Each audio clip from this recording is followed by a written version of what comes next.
Emaphoyisa sasifundeni saseMpumalanga asolo eme kulelithi lidikodo lelicala lekuhlukubetwa nekushaya lendvuna yetemafa Enoch Godongwana lisetandleni te-NPA.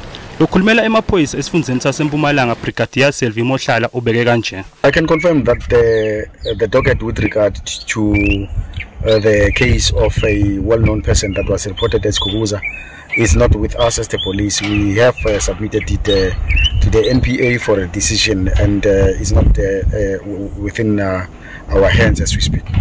Lokuthi ngemuva ukuthi NPA icele umniningwane emaphoyiseni evikini leliphelile mayelana nalelicala nalokuthi nasebawutholile lo mniningwane batokhona kuphuma nesinqumo lesibhadlile.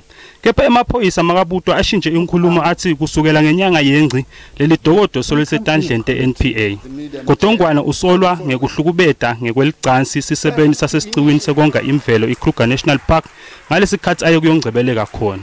Lokuthi insolo latiphikile nakusanza kuvakala ngale tindzaba tinhlangano letiphikisayo tetepolitiki netinhlangano tetisebenti takhipha lubito lokuthi lendvuna kumele isule esikhundleni.